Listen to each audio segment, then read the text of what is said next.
The hour of 10:15 having arrived, we'll call the House Tax Committee meeting to order. We do not have a quorum, and this is a little, we're going to go into a brief recess in a second here. There are several briefings going on the February forecast around this place, so it's going to be kind of tough to probably get a quorum and keep one. I don't know why, because we have such an exciting agenda today. With that being said, we will go into about a 5-minute recess, or could be a little bit longer if we don't show. And I thank the folks that are here. We will not recess all that long, because I say life belongs to those that show up, and you're here. And now that Lyle's here, we could probably get started anyway. So, or Representative Coonan, I'm sorry. I was just announcing we're going to go in a little recess, Representative Coonan, because we've got briefings going around on the February forecast, so the members will be looking at that. So we are in a short recess.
We will call the meeting of the House Tax Committee back to order. Members, we have two items on our agenda for today. When we have a quorum, we'll break in and take care of some housekeeping issues. The first bill up today is House File 2402, then House File 2464. 2402 members will be laid over for possible inclusion. 2464 we would like to get moved out of here if we've got the votes to do it. So with that being said, welcome to the committee. Representative Quam. We do not have a quorum yet. As soon as we do, I'll break in and we will officially be moving bills. But members, we have before us, or we will have before us here, House File 2402, medical device exemptions clarified. Representative Lincheski. Mr. Chair, can I just ask for clarification before you start? I am confused because your staff had told us there were no votes today, and I think a lot of members who are trying to get in the storm, could you clarify for that? Because we really would like to send our staff out to try to get them to start getting here. Okay, Representative Lincheski, I've just been informed that the word went out that there would be no votes today, so if that's what was said, that's what will happen. So we will hear House File 2402, we will hear House File 2464, no votes taken. With that being said, members, in a future meeting, not that far out, we will be voting on 2464 because that needs to move to other committees. So we're just hearing it here. Representative Lincheski. Well, Mr. Chair, it may be, work out just fine. I think he's on the Senate already left the room to try to get some phone calls going. So possibly as the committee goes on, you may want to get to that point. I just wanted clarification for folks who. Representative Lincheski, if it's been said that there's no votes today, there'll be no votes today. So, and we'll just bring it back on that. Thank you. So, okay. So with that being said, thank you, Representative Lincheski. Representative Quam, if you could please present your bill, and then we will get into your testimony. Well, thank you, Mr. Chairman. This bill originally was heard in a different form by this committee last session, House File 573, and at that time we worked on some language, making it compatible with federal language. But the general intent is that durable medical equipment can't function without the valves that you replace every 6 months or a year, or those other components. And in federally defined, durable medical equipment doesn't fall underneath it being taxed. And there was an effort, an exploratory effort, in order to tax the less durable, the replacement parts. And that even went to, I believe, one tax court hearing, and I've got testifiers who can go into that. But this bill is just to conform to the federal approach of you do not tax durable medical equipment and the components that are required to make it work. And if I can go to the testifiers now would be good. Thank you, Representative Quam. Please state your name and who you represent for the record, whoever would like to go first here. Sarah Anderson. I represent Key Medical Supply and MAMES, the Minnesota Association of Medical Equipment Suppliers. Susan Wingert. I represent Pediatric Home Service and MAMES, Midwest Medical Association for Medical Equipment Suppliers. Welcome to the committee. Please proceed. Thank you, Representative Davids, for offering us this opportunity to speak on our bill this morning. I think we've been here a couple of times before, and I believe the committee is pretty familiar with the history of our issues. But just to briefly reiterate, when the SSUTA agreement was adopted, we had a couple of historic changes from Minnesota's previous exemptions that were entity-based. That entity-based exemption went away with the adoption of SSUTA. Definitions were also changed in that adoption, and that really is what leads us to our bill before the committee today. The definitions, as Representative Quam mentioned, under common health care practice and under federal Medicare practice, define all of the accessory supplies, whether they are disposable in nature or for all of the healthcare supplies are generally for single patient use. All disposable supplies are always for single patient use, and that's really kind of one of our definition sticking points. But those that are used on exempted prosthetic devices and exempt durable medical equipment. Under federal Medicare program rules and under common health care definitions are viewed as part of that exempted device, because without them, the device does not function. So the prosthetic or the durable medical equipment cannot deliver or cannot perform its function without its accessories. That is one of the defining pieces that we ask for clarification on in this bill, or ask for correction in this bill. The other piece is, prior to the adoption of SSUTA, Minnesota exempted sales paid for by Medicare and Medicaid. And that exemption was also removed with the agreement, and we are asking for that to be returned. There was no, at 2005, when the agreement was adopted, there was no change in the allowable to increase to now reflect the sales tax. The allowable stayed absolutely the same, and so it was assumed that that was going to be a tax borne by the provider. That is not what sales tax is. It's not a penalty on providers, on businesses to pay. It's meant for consumers to be paid. That is not something that we are able to do when we bill Medicare and Medicaid. When we use the sales tax codes, every claim is denied. That we have a handout that we'll be showing you. If somebody could, if a page could pass this out to the committee. There is information in here showing all of our attempts to bill third-party payers, Medicare, Medicaid, and insurances. Our sales tax claims are denied as not covered under the plan, as patient responsibility, as invalid codes. We have no means of collecting the sales tax. And that's really why we're before you today. So there's a brief history on our problem. And I'm going to turn it over to my colleague to talk a little bit about the patients and the types of products that are asked to be taxable under this current proposal. Again, Okay, thank you. First of all, to Ms. Dalton, if the Quam bill became law, does that have any effect on Minnesota's standing in the SSUTA? Mr. Chair, members of the committee, the original bill would have been in violation. This redraft has been drafted, so it's not in violation. So we would say that Representative Quam is not in violation. Mr. Chair, Representative Quam is not in violation of the streamlined sales and use tax agreement. Okay. Yes. And I just, Representative Anderson, do you have a question for Sarah Anderson? I do, Mr. Chair. I knew the moment she came in and said her name that she was full of wisdom and great things. So thanks for coming here today. Thank you. Okay, please state your name again for the record and who you represent, please.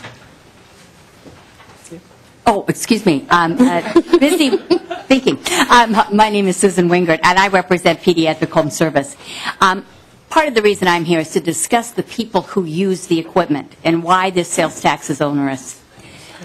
We take care of medically fragile children in the home. We do that by providing life support. The piece of equipment called the ventilator is durable medical equipment and is not taxable. However, to get the piece of life support to function as life support, there are single patient use items that are attached from the ventilator to the baby. They're called ventilator circuits. They include something called a PEEP valve, which is positive end expiratory pressure valves that allow the baby's lungs to be held open while they grow and develop new tissue. When we bill this product to any insurer, be it Medicaid or a third party, we are denied payment for that service. The question then before the committee is who's going to pay that tax. I would tell you that the average cost of a child being taken care of in the hospital is something in the neighborhood of $1,700 to $2,500 a day. In the home, it's $700 a day. However, of that $700, a portion of that is single patient use items that keep the child alive. The tax on a baby to utilize those pieces of equipment would be prohibitively expensive. Children would not be allowed to go home. They would stay in the hospital, and they would grow and develop poorly because that is not the proper place to raise a child. Many of the children that we provide care for also have problems eating and growing and developing, mostly because they just came around too soon. While the child grows and develops, they need nourishment. That nourishment is provided by a pump and formula. The pump and formula are not taxable. However, the single patient use items that get the formula to the baby are. There is no payment source for those taxes on those disposable or single patient use items. Also, the way we bill is oftentimes billed in what we refer to as a kit format. There's a certain amount of products and pieces that go together. When we look at how it has been defined as taxable in the kit, some pieces are considered taxable, other pieces are not considered taxable, and how one separates those kits and decides how to tax what is completely, we simply don't know how to do it, nor does a payer know how to pay it. So therefore, what we are saying here, in essence, is we try and collect it. We can't collect it. There's no insurer in the state of Minnesota that is taxable because they're non-for-profit. We don't know who is supposed to pay this tax, and quite frankly, if it's a use tax, which is exactly what a sales tax is supposed to be, it would then be the child that's on the life support equipment or on the food pump that's trying to continue to support themselves as they grow and develop with nourishment. Therefore, this is a bill that needs to be passed. There is no collectability to this tax as it sits at this point. Okay, thank you. Questions for Ms. Anderson or Ms. Wingert? Members, it would be my intent to, well, first of all, we have a quorum. We'll officially call the meeting of the House Tax Committee to order. Representative Crawford moves the minutes of February 28th. Any discussion? Hearing none, all in favor say aye. Aye. Opposed? Motion prevails. Minutes are passed. Thank you, Representative Crawford. Okay, I will move House File 2402, the Quam bill, be laid over for possible inclusion in an omnibus tax bill. I believe, Representative Quam, if you could please join us again here. You have an amendment, the A1 amendment. Is that your amendment, Representative Quam? I have not seen the A1 amendment, Mr. Chair. Okay, Ms. Dalton. Mr. Chair, members of the committee, the A1 amendment is necessary because right now the words exempt is not in paragraph B, and so if you want the items that are purchased by Medicare to be exempt, we need to add them. Fine amendment, Representative Quam. Any discussion on the amendment? I now have the amendment, and I am okay with including it. Okay. Very good move. Okay, so I will move the H2402A1 amendment. All in favor say aye. Aye. Opposed? Motion prevails. Okay, with that, questions for Ms. Anderson or Ms. Wingert?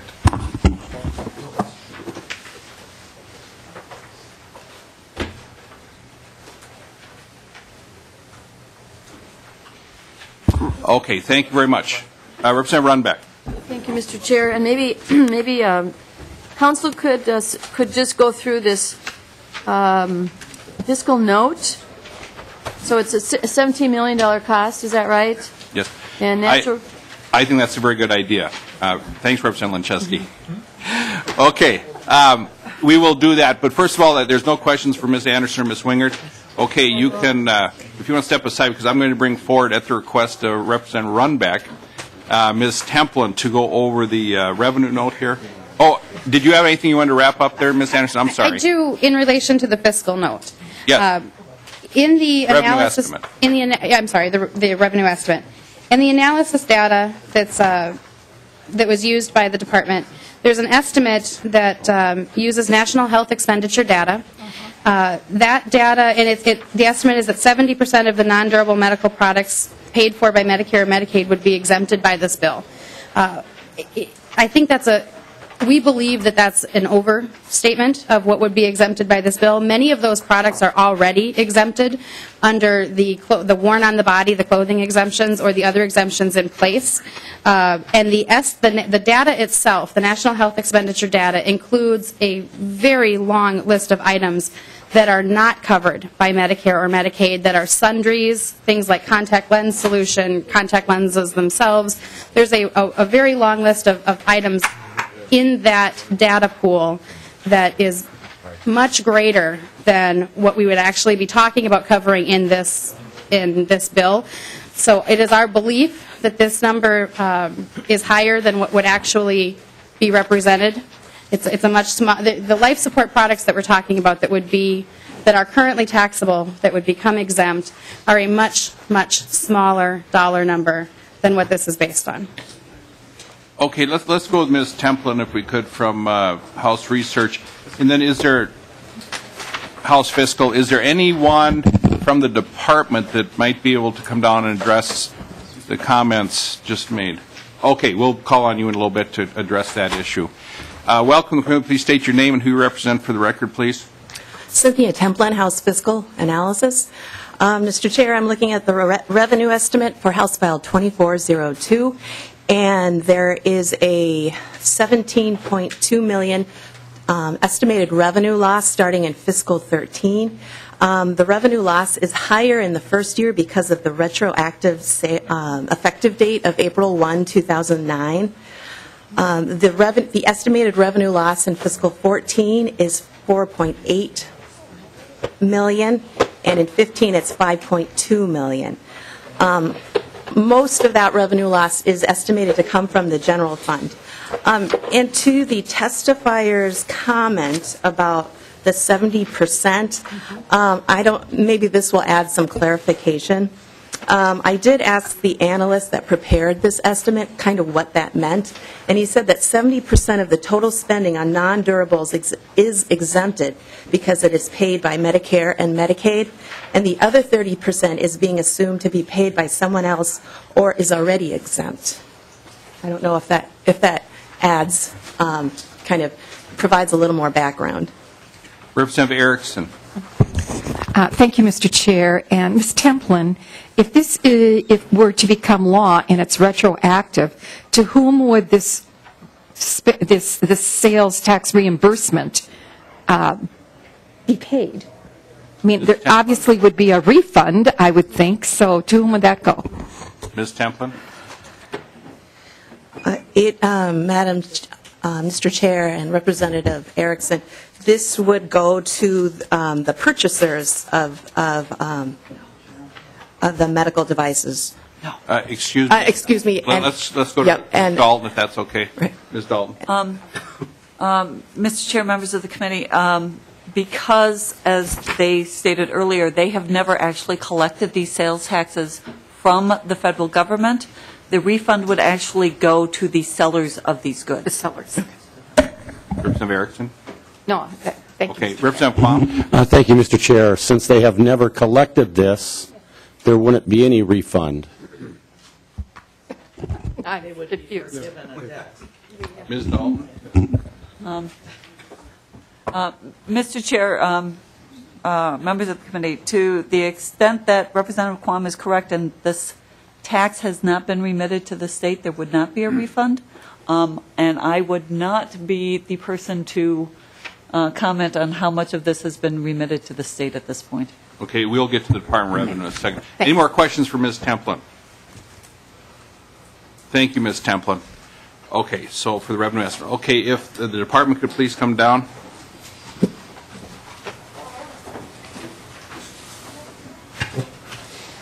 Please state your name and who you represent for the record, please. Mr. Chair, members of the committee, my name is Susan Von Mesch. I'm the Assistant Commissioner for Revenue. Regarding the revenue estimate, I would also point out that the second bullet on page 2, which goes on to further state that the estimate assumes that this bill would further be exempting 3% of consumer out-of-pocket spending and 5% of the Medicare and Medicaid spending. So this revenue estimate does scale down the amount of money that is spent from the national database. So it's really taking those two bullet points together in getting to the bottom line for the estimate. And then the other thing I'd emphasize is that this is the market for these types of products is very large, and that some of the people who are involved may not, they might make up a smaller portion of the market, but this really is the best estimate that we can make given the data that revenue does have available. And then the other point I would make is that we we develop all of these revenue estimates on the assumption of full compliance. And so we are assuming that if everyone is paying the tax, that this would be what the fiscal impact is. We always assume full compliance with all of our revenue estimates. And well, we should. Any questions for Ms. Von Bosch of the department? Okay, thank you very much. Thank you. Representative Quam. Now, members, once again, we are not voting on this. The bill has been amended. It'll be laid over for possible inclusion in a future tax bill here. Representative Quam. Thank you, Mr. Chair. Looking at last year's revenue estimate and the new fiscal note, the only thing that is different, 14 and 15, the out years are identical in here. The only thing that is different is $13,070, or I'm sorry, $13,070,000 more in the new fiscal note, which I can only assume would be trying to collect in the past, and there was an audit and an attempt to do that, and that attempt failed in the appropriate court, and so I guess I would dispute that they would have much success going backwards again, since they already failed in their previous attempt. So then I see this as a new tax being imposed, and that I think it's being imposed on a group of people and on a group of equipment that should not be taxed. Okay, and it's a revenue estimate, not a fiscal note on this, just for the record.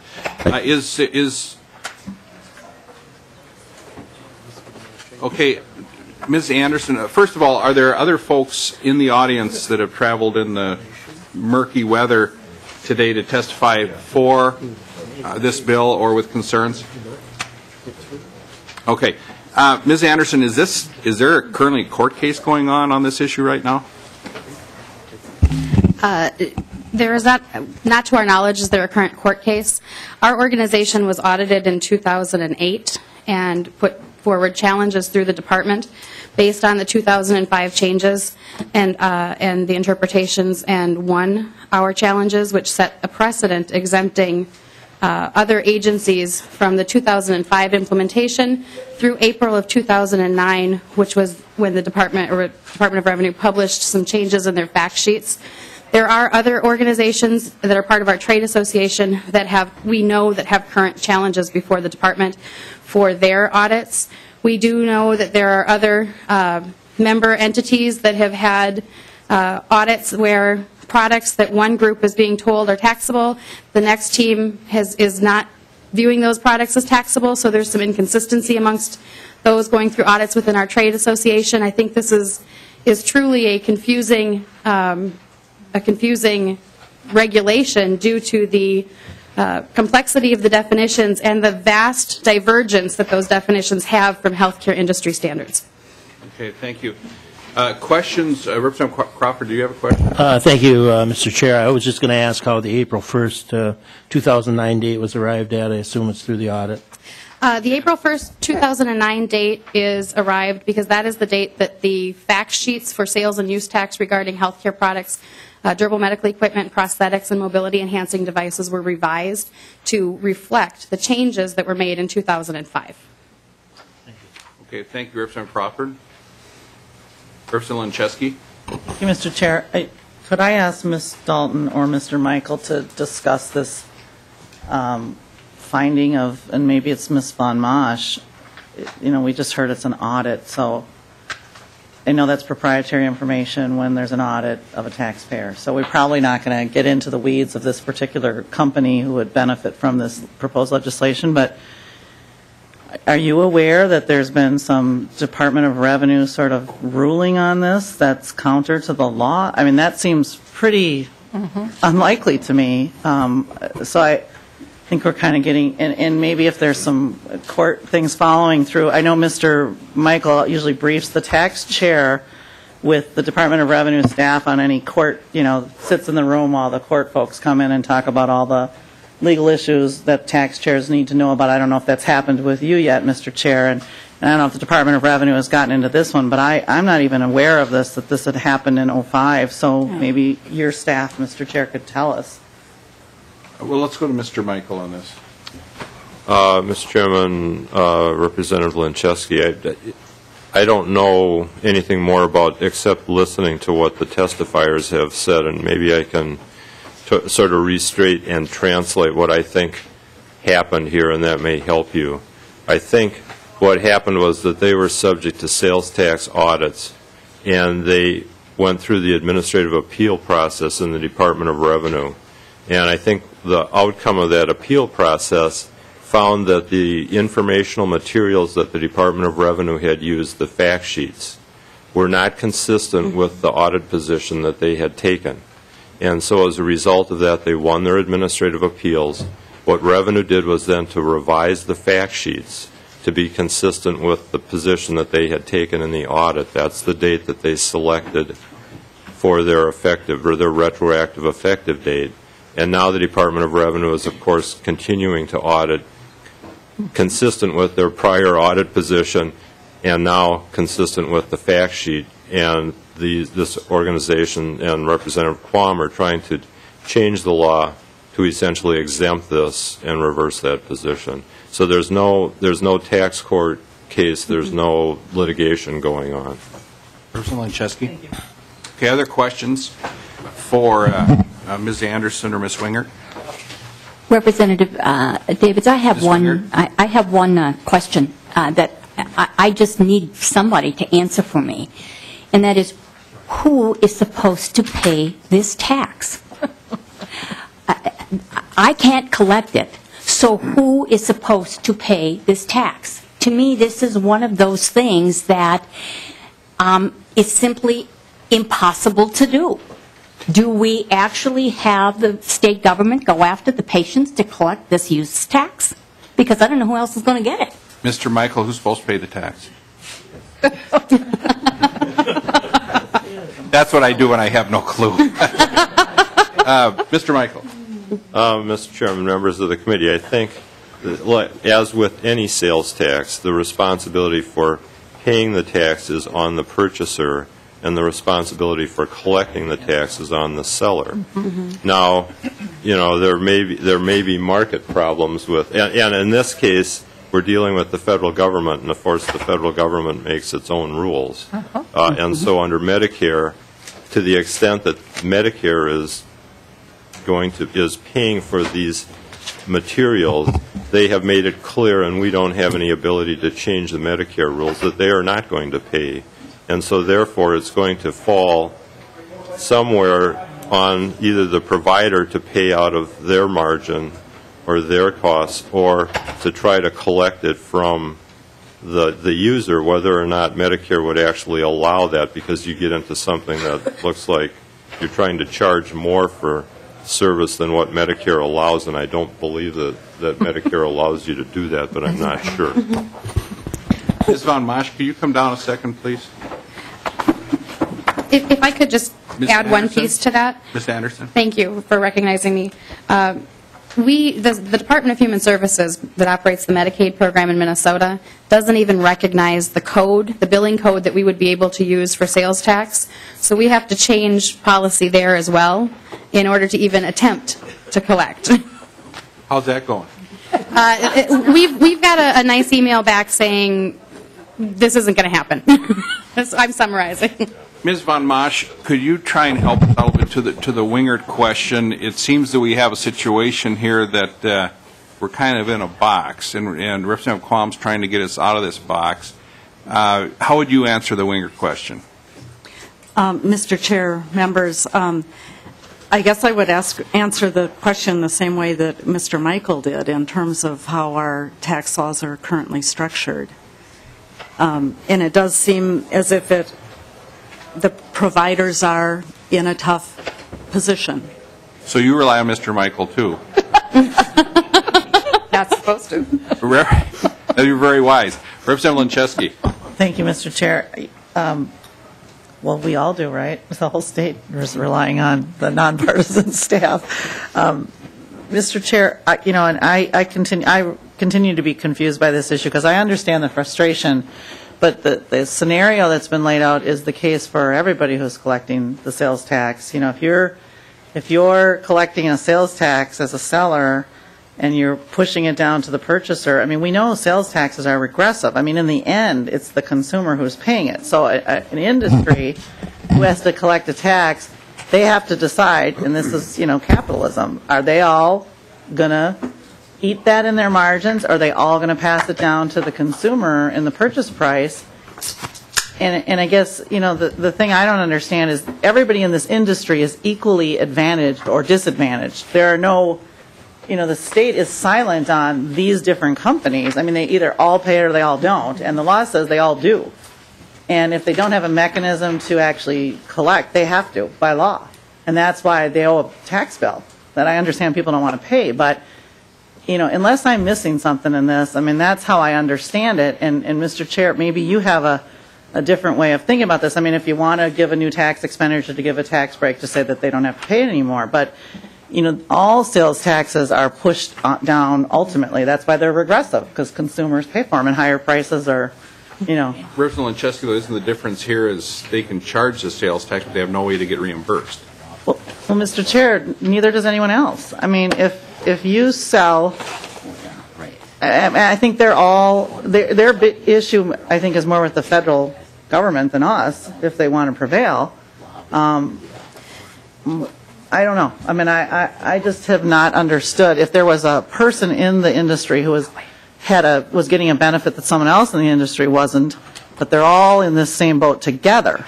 So it's like, if we wish we didn't have to pay our taxes we're due, I understand people don't want to pay them, but until the law gets changed, and you have to decide if that's worth a $20 million cost to you, but...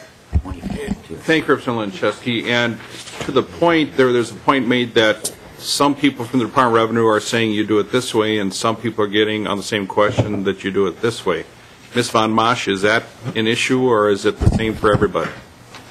Mr. Chair, I am not sure about that. I believe that might be something that was taking place in the audit process, and I would have to go back and check on that. That's fair. Okay, any other questions for the witnesses? Ms. Wingert? If I might respond to the representative, thank you for recognizing me. The difference between our industry and, say, a drugstore, as an example, if I go into the drugstore and want to buy the pen, and the pen costs $1, sales tax is put on that. If I want to take the pen out of the drugstore, I have to pay the sales tax. In our industry, we are not allowed to bill for the product until after we have delivered it and educated on it and the patient uses it. So we have no methodology of being able to say, we aren't going to give you that until you pay the use tax that the state is asking you to pay. And so from our perspective, you are looking at apples and oranges in this case. If it was something that we could legitimately get paid for, then we would collect it and we would remit it. Mm-hmm. But in this particular case, we have not only no way of collecting it, but we have no way of telling the user they can't have their product if they don't pay for it. So to me, it is an entirely different thing than saying to the pen salespeople, well, I know you don't want to pay the tax, but you've got to, because they've collected it, by God. We haven't, and we cannot collect it before we deliver the product. It's illegal. And we can't raise our prices. Those prices are defined by you, the state of Minnesota. The state of Minnesota says this is how much we're going to pay you for a product. When they decided to increase the sales tax obligation to this industry, they didn't say, okay, well, we're just going to give you the 6.785 or whatever that number is to accommodate that so that you can then pay it. They didn't. And I'm quite sure the state of Minnesota is not saying to small business, we are going to penalize you almost 7%. while you're trying to grow your business and add jobs to this economy. I just can't believe it. Thank you. Any questions for Ms. Anderson or Ms. Wingert? Representative Erickson. Thank you, Mr. Chair. Ms. Winger, is Medicare and Medicaid part of the problem in the way they reimburse? I know I have issues with them all the time, so. Representative, I would suggest to you that, excuse me, pardon me, thank you. I would suggest to you that since our reimbursement has been cut for the last 5 years, that not only have we not had a mechanism to increase our prices to accommodate increased price to us, but we have had our reimbursement decreased substantially. If I could add to that. Erickson? No, Mr. Chair, I just know how difficult it is when you have anything dealing with Medicare, since I'm old. Sure. Please strike that from the record. Representative Rukavina. Well, first of all, I want to thank Representative Linczewski for coming around to my point of view, because I heard her say the problem is capitalism. But that's a whole other issue. But anyway, but isn't the same to the testifiers? Doesn't Blue Cross and Blue Shield and other insurance companies do the same as Medicare and Medicaid and tell you, here's your set price for that machine? And this is all we're reimbursing you, so it's not just Medicare and Medicaid, it's the whole healthcare industry. Ms. Wingert? Representative is absolutely accurate. All of us run within what they call a fee schedule, and that fee schedule sets the limit on what we are allowed to charge. Blue Cross and Blue Shield does one more thing to us, which is also to say you may not increase your prices on a yearly basis more than the CPI. So therefore, we are not even allowed to cover the cost of the increase to doing our business. This is a community of small business people who probably employ an average of about 35 to 70 people who are serving a very, very vulnerable population. This kind of tax will eliminate a number of those people from being able to do their business. What does that mean? That means access to health care is going to go away. And that's just a fact. This didn't happen before 2005. I don't understand why it needs to happen now. And quite frankly, it's frustrating. Thank you. Frustrating would be a pleasant way of putting it. Let's hear the other way. Representative Rukavina, you still have the floor, sir. No, that's all. Ms. Anderson. Thank you for recognizing me, Chairman Davids. I'd like to just add to the comments that Susan made in answering Representative Rukavina's question. Not only do we not have control over the reimbursement prices, the allowables that we set, we don't have control over the billing systems that we use. HIPAA, a federal law designed to make health insurance portable across all platforms, governs how we can submit claims. It governs the codes that we can use. As Ms. Winger represented in her testimony earlier, we have to bill some items with kitted codes, so components that should be taxable. We have no way to break those out and charge tax on the items that are taxable and exempt those the components of the kit that are non-taxable. We have an impossible billing system to comply with this regulation. So even if we could get payers to pay the sales tax for their items, we have no method of billing for it in a compliant, HIPAA-compliant way on our claims. Sure. And that is represented in the graph in your handout, because over 40% just say this is not an accepted covered charge. Our code for sales tax, which exists, is just kicked out from the payers saying we don't even recognize this as an acceptable code or an acceptable charge. Representative Rukavina. Mr. Chair, and to Representative Quam or whomever here can answer, would the bill be easier and simplified if you just didn't have any retroactivity? Is there a specific reason why the retroactivity has to be addressed, or does it just make it better if we just say from this point forward, there will be no tax collected on these items? Representative Quam. Thank you, Mr. Chair, Representative Rukavina. Basically, looking at some of the companies that have been audited and the data, that the retroactivity would wipe out all their profits and force some of the companies to go out of business. So that is why the retroactivity is in there.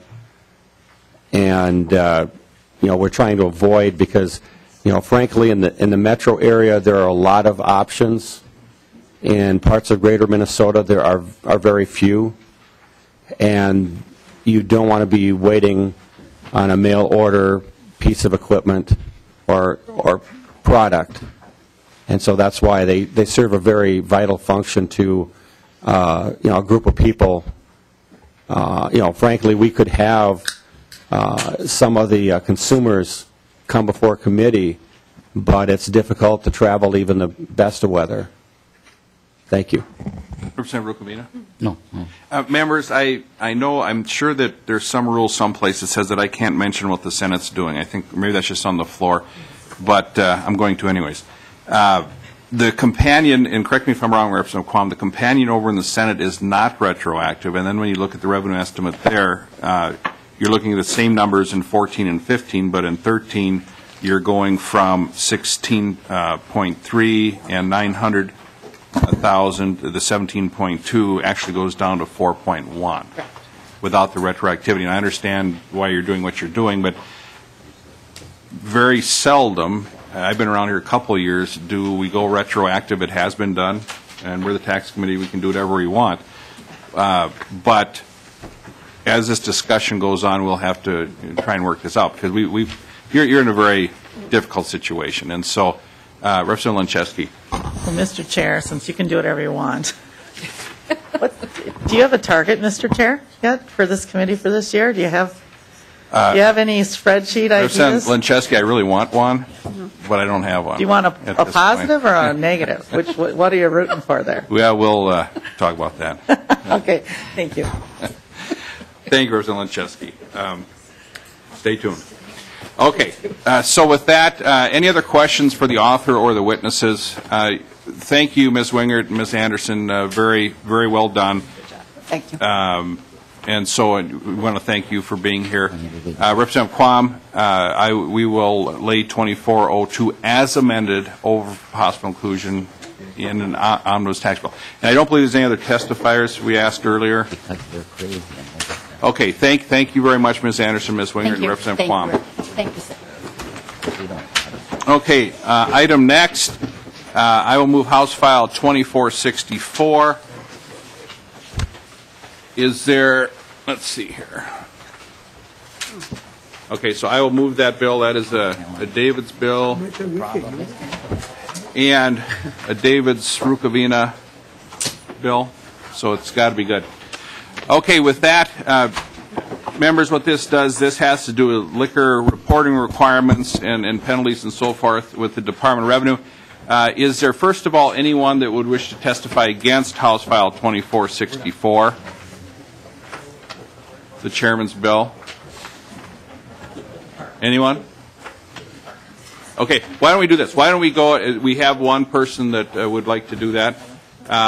We have some folks here who would like to testify on behalf of the bill. Why don't we bring the folks who want to testify on behalf of the bill down to testify first, and then we will give the folks that have concerns equal time, or maybe not equal time, but all the time they need, I should say.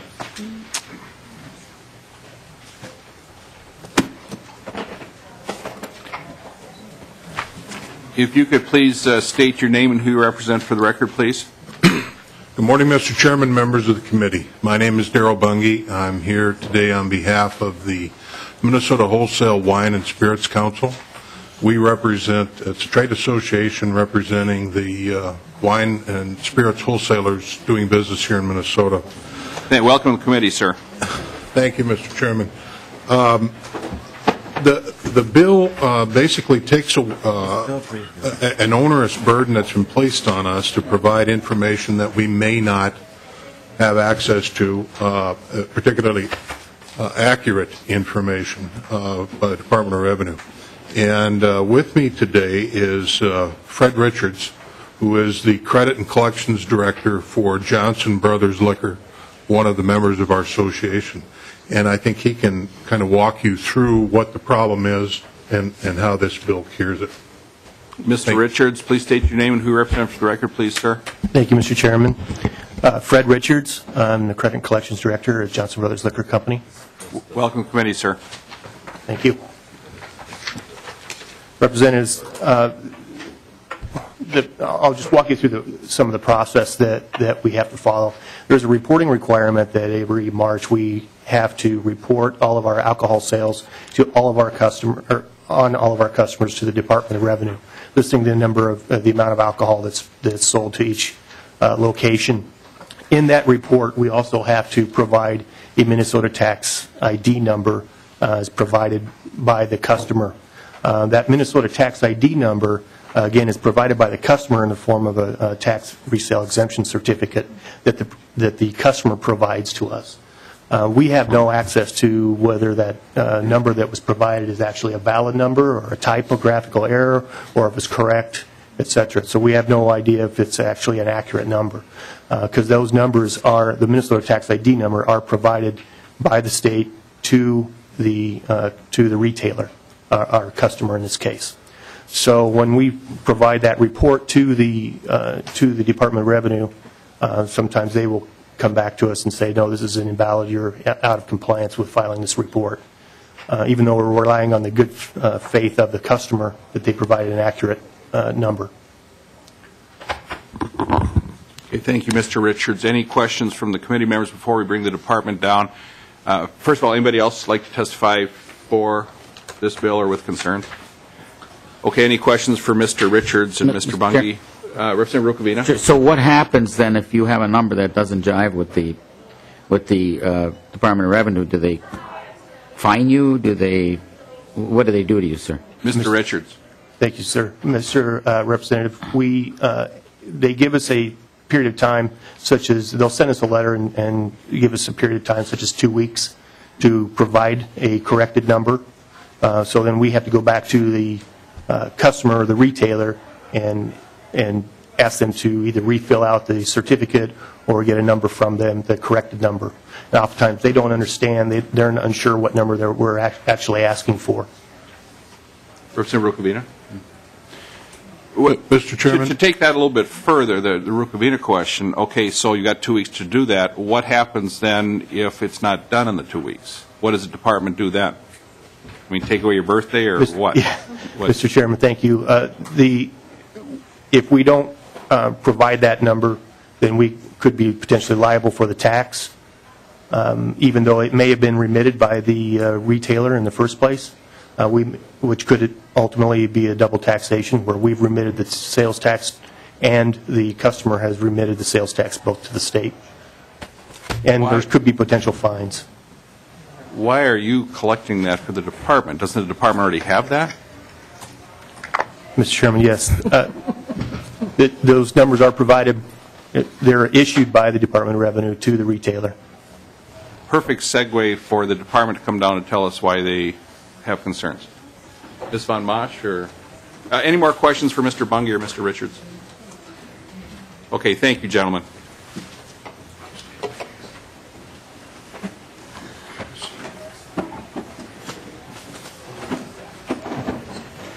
Please state your name and who you represent for the record, please. Susan Von Mosch, Assistant Commissioner for the Department of Revenue. Welcome to the committee. Thank you, Mr. Chair. I would like to start out by clarifying one thing that was in the bill, and that is that the exemption certificate isn't required to be part of the annual report or the information report that is sent into the department. We do have a spreadsheet on the web that specifies what needs to be in that report. That report does require a tax ID number, either a federal or a state tax ID number. And these numbers are important to us because the Department of Revenue uses them to identify customers and to verify the fact that they're paying taxes. And so, for us, it's really the second section of the bill, Section 2, that says that the tax ID number does not need to be part of the report that we have concerns with, because without that, our ability to audit liquor retailers would become much more time-consuming and much more difficult to do. And so we really do need that tax identification number. It isn't a number, at least it's my understanding that it isn't a number that we all the time always have within the department, only if they were to register with us. And the other thing is sometimes the tax ID number doesn't necessarily match up with a business name or a business address. The wholesaler might be delivering the liquor to a location that is different from a business location. Someone might be doing business as a certain liquor store that is not the name of the taxpayer or the company that has the tax ID number. So we really do need tax ID numbers to be able to track and do compliance on sales tax collections. Okay, thank you, Ms. Von Mosch. Any questions for Ms. Von Mosch, Representative Erickson? Thank you, Mr. Chair. Was there a problem that was foreseen for this legislation to pass in 2008? Was it that revenue was lacking this information? Ms. Von Mosch? Ms. Von Mosch? Mr. Chair, Representative, I'm not sure of your reference of 2008. I'm relatively new to the department, although I did work in taxes earlier, but I'm not sure of that reference. Representative Erickson? Well, Mr. Chair, according to the bill summary, this reporting requirement was enacted by the 2008 legislature, and the first reports were required to be filed in 9 for calendar year 8. So this is recent legislation to require this report, and I'm wondering what was the basis for the legislation in 8. Ms. Von Mosch? Mr. Chair, member, I would have to go back and do some research on that. I've got a really good idea. Mr. Michael? Mr. Michael? Yeah. Thank you. Mr. Chairman, this was a request from the department, and it's a way, I think they were asking for it as a way to enhance compliance. I'm not sure precisely. Susan Berry, who's up there, may certainly probably better capable of responding on that than I am, because it's a question of what the department intended. What was the department thinking? Ms. Berry? This is Susan Berry from the Department of Revenue, and I agree with Joel. Okay. Yes. That's enough. Okay. Any other questions? Okay, it'll be laid over, and members, please look on your emails for the agenda for tomorrow. With that, members, thank you for your work today, and thank you, staff. Good government all the time. We are adjourned.